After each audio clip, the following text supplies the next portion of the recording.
I'll be staying over tonight, so please accommodate us, she said. Excuse me. I've mentioned before that I'm watching a play nearby tonight. Since it ends late, I suggested we all stay here during her son's absence, I explained. The mother-in-law arrived unexpectedly with 7 friends, seemingly disregarding my situation. She acted as if everything was settled and said, "But you'll be back soon, right? We'll just drop our stuff and head out for a while. Can you prepare dinner and sleeping arrangements for us?" Having endured the mother-in-law's brazen behavior without confrontation for so long, I finally reached my limit. I can't. I have a trip planned starting now. What trip? Who are you going with? Her surprised response came as a shock to the usually non-confrontational me. Having had enough of her excessive harassment, I finally drew the line. Please give me back that necklace.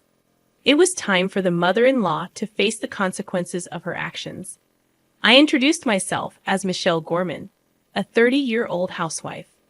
After getting married, I used my administrative experience to work as a computer class instructor. My husband, Mike, served as the president of his father's subsidiary, keeping him busy most days, though he sometimes appeared deep in thought. I cherished our favorite movie dates when he'd say, "I feel lighter when I'm with you." I wished I could ease his burdens and offer advice, but expressing my opinions had always been a struggle for me. Since I was young, I preferred listening to others over talking about myself. My older brother, 4 years my senior, always looked out for me. I used to resent this about myself, but Mike's reassurance had boosted my confidence. Mike also had an older brother who served as the vice president in their father's company. His wife, Mindy, was close in age to me, and we got along well.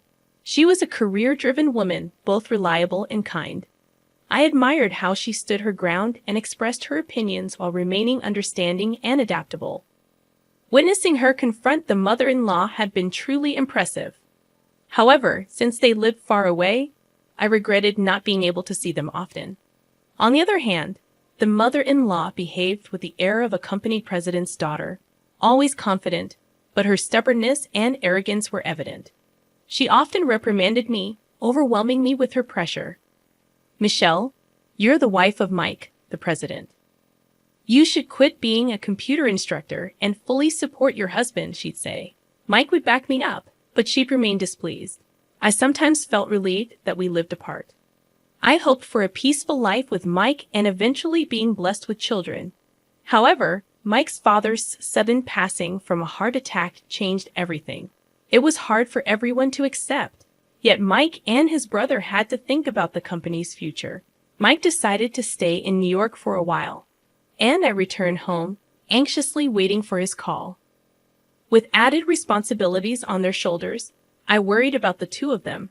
After discussions with his brother, it was decided that Mike would transfer to the New York headquarters, while his brother became the president and Mike was appointed vice president.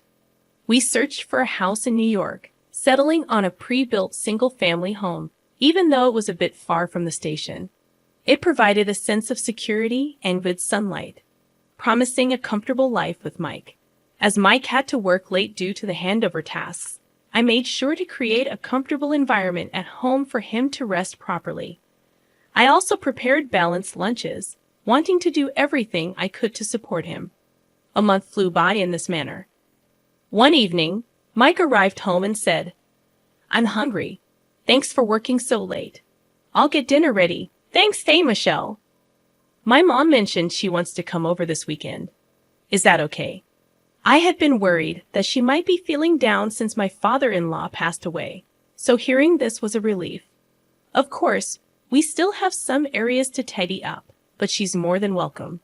Thanks, I'll let her know. Oh, maybe I should invite my brother and his wife too. Yeah, that sounds good, I replied, even though it felt a bit inappropriate. Moving here had made it easier for me to frequently meet Mindy, my sister-in-law, which was a pleasant surprise. That weekend, we all gathered to catch up on the current situation and share memories of my father-in-law. It was really sad that Dad was gone, but I felt I shouldn't be down forever, so I started taking up a hobby. Seeing my mother-in-law's cheerful face brought relief. She always carried herself with elegance, wearing beautiful dresses and lovely accessories. Today, she looked stylish with a pale purple scarf that stood out. She seemed to have lost a little weight, but her firmness in advising Mike and his brother on company matters hadn't changed. However, since my father-in-law's passing, I noticed that her strict remarks towards me increased. "Michelle, we're running low on drinks. Could you go buy some, Jessica?" "I can go get them," I offered. "Oh, can you? That would be helpful," she replied, but I sensed that she was more commanding towards me than she was with Mindy. I thought she might be struggling with the loss of her husband, so I decided to observe and let her comments slide for a while. After dinner, Mike drove everyone home, and the night came to an end. Since then, for some reason, my mother-in-law began visiting our home frequently. She started criticizing my housework and complaining about Mindy.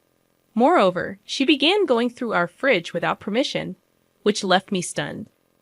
"Michelle, Mike's so busy right now. You should pay more attention to the meals you prepare for him. What if he collapses too?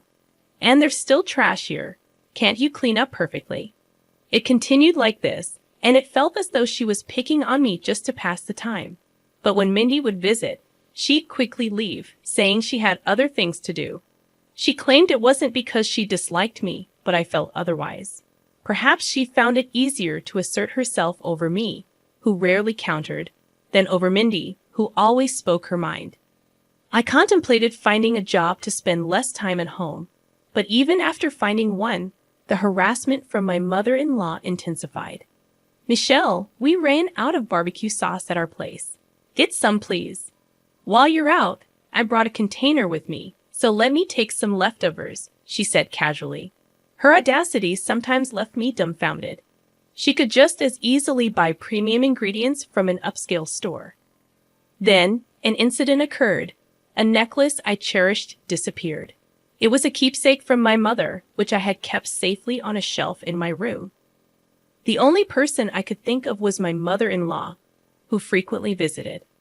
Though I didn't want to suspect her, she often looked around our home and probably knew where most things were. Despite searching everywhere, it remained missing, so I decided to confront her about it. That's when she responded with a fierce yell. "You probably lost it yourself. How dare you suspect me? What kind of person are you?" "I'm sorry, I searched everywhere I could think of, but I couldn't find it.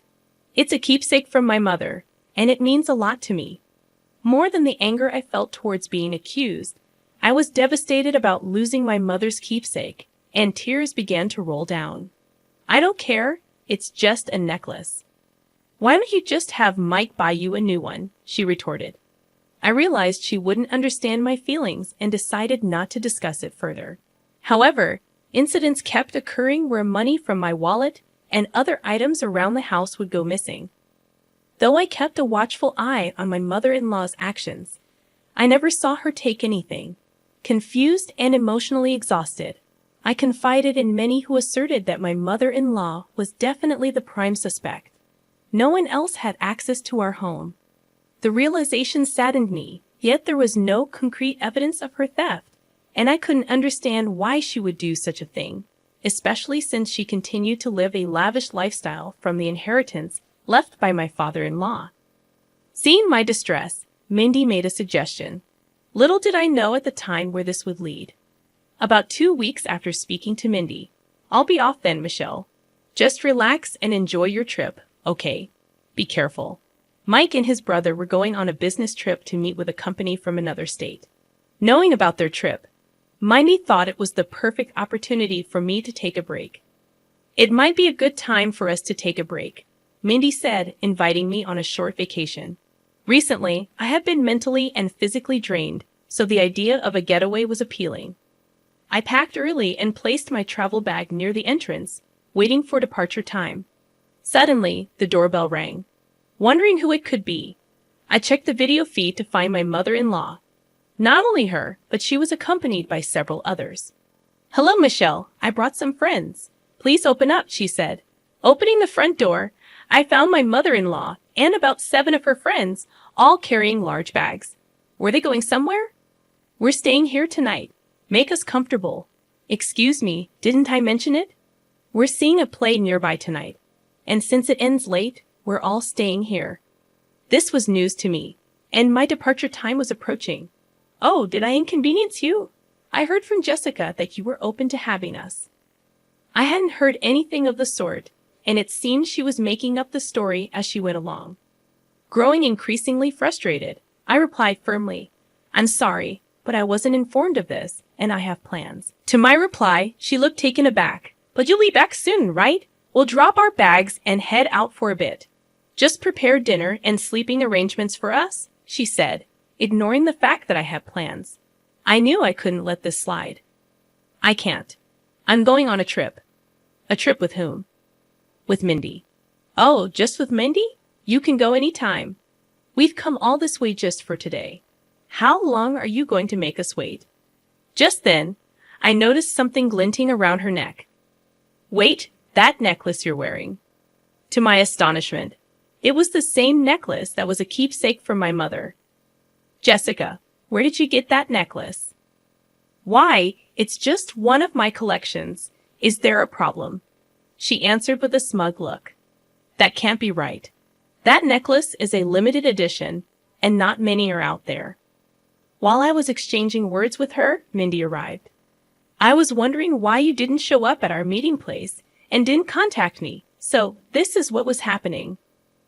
I'm sorry I couldn't get in touch, Mindy. Seeing my expression, Mindy instantly knew something was amiss. What happened? I got upset because the necklace she's wearing is the same one as my mother's that went missing recently. The one you kept in that box, Mindy said loud enough for everyone to hear. Suddenly, my mother-in-law, trying to keep it from her friends, whispered to us, Can you stop? It's embarrassing. Do you want to accuse me of theft? My mother-in-law snapped, her voice firm. Mindy answered back just as firmly, Do you have any proof that I stole it? It's embarrassing having such unreasonable daughters-in-law. Please don't make a scene in front of my friends. With that, my mother-in-law turned back to her friends, wearing a smile. Well, let's go inside, everyone. As she attempted to move inside, something struck me. The initials, Jessica.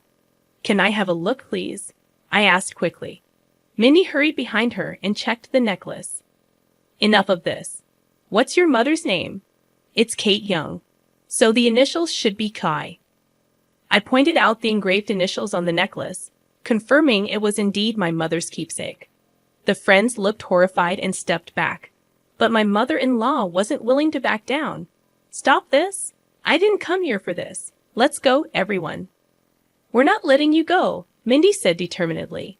The friends sensed the tension and quickly muttered, We're not involved, before heading towards the subway. However, as my mother-in-law tried to follow her friends, Mike, my husband, appeared. What are you doing here? Weren't you supposed to be on a business trip? He questioned, his expression stern. It turned out Mike's business trip was scheduled for the next day.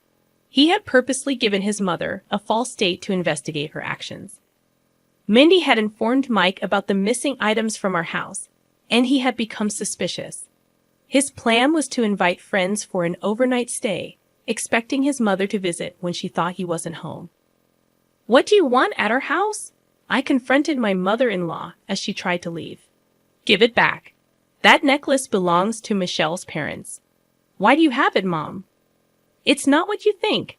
I found it in my purse. Michelle must have set me up, she retorted, trying to shift the blame to me. Do you really think such a lie would work? There's no way Michelle would do something like that. First, give the necklace back to Michelle. We'll talk after that. Reluctantly, my mother-in-law took off the necklace and threw it on the ground. She attempted to run away, but we tried to chase her, only to stop when we saw police officers arriving. Why are you talking about entering our house when we weren't home? I never did such a thing. I always come when you're home, my mother-in-law protested, looking annoyed. The police officers explained that a local resident had reported someone sneaking into our backyard and entering the house when the owners were away. They mentioned the witness had seen my mother-in-law using a spare key hidden in our backyard. Mike's realization about the spare key sent shivers down our spines. Why were you coming into our house when we weren't home? Mike questioned his mother, his voice filled with confusion and disappointment. It's all lies. You're going to believe some unknown person's story, she retorted. But the police officer stepped in calmly. Let's talk about this at the station. I didn't do anything. Mike, say something. Stop this. My mother-in-law pleaded, but it was clear she had a lot to answer for. The mother-in-law collapsed to the ground, seemingly out of options, her escape routes dwindling. However, just when it appeared she was defeated, she flew into a rage. After your father passed away, I felt so lonely. Seeing her always so cheerful, I couldn't stand it. I felt better seeing her troubled. I wanted her to feel the pain I felt. She spat out, her anger irrational and unfounded. Mike was red-faced, struggling to comprehend her twisted reasoning. Mike, wait. Let me speak, I said, stepping in front of him, feeling the need to confront the issue head-on. I understand where you're coming from, Jessica. Perhaps I've been neglectful by always brushing off our talks. However, stealing is a different matter entirely. Did you want to upset me? Don't be ridiculous. Did you find joy in pushing someone to their limits with such a twisted and dirty scheme? Did that fill the void of your loneliness? Shut up. What do you know about me? If you're feeling down, then tell us. We can't read minds. Don't make fun of me. Why would I tell you anything, you worthless daughter-in-law? She snapped back. Mom, Michelle's right, Mike said, trying to calm the situation, but his words fell on deaf ears. Seeing that the situation wasn't progressing, the police intervened, suggesting they move to the station. Are you really going to take me in? I can't believe this, she protested, resisting arrest.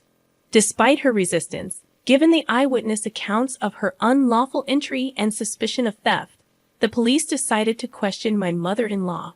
She was promptly arrested on charges of unlawful entry and theft. She continued to protest, demanding a lawyer and refusing to eat the food given to her. However, during visitation, her father exploded in anger, urging her to deeply reflect on her actions. To that, her attitude completely changed. She cried and apologized, seemingly accepting the reality. Perhaps losing her husband had left her searching for her place. Were her fancy clothes and jewelry merely armor to keep herself strong? I began to wonder if her different attitudes towards me and my sister-in-law were attempts to mask her vulnerabilities. However, her excessive desires and inability to control them were a separate issue. Making wrong judgments had led to this unfortunate incident. I was surprised to see the event escalate to this magnitude. Realizing that she had been using the spare key to enter our house without our knowledge genuinely terrified me. Later, I found out that the couple living diagonally across from us had reported her. The wife, who works from home, had noticed my mother-in-law entering our yard suspiciously multiple times and found it odd. I'm nothing but grateful for their brave actions. Since then, we've been leading a peaceful life. To be safe, we changed our locks and stopped hiding a spare key in the yard. Mike severed ties with his mother and made her promise not to contact us ever again. If she attempted to, he warned of legal action. After her release, she returned to her rural childhood home and is reportedly leading a humble life, a stark contrast to her past lavish lifestyle. Being watched by her father, she helps around the house from early morning. I truly hope she reevaluates her past excessive actions. Meanwhile, my own father has moved in with us. In case my mother-in-law decides to pay another unexpected visit, he's here to ensure my safety. But there's another reason he's with us. I'm currently expecting our first child. Anticipating the birth of his grandchild, my kind father and the support of Mike make me want to be a mother who embodies both tenderness and strength. While money and possessions can provide a sense of fulfillment, it's the presence of loved ones that truly fills the heart. We're discussing living arrangements and surrounded by those dear to us. We aim to protect our peaceful daily lives,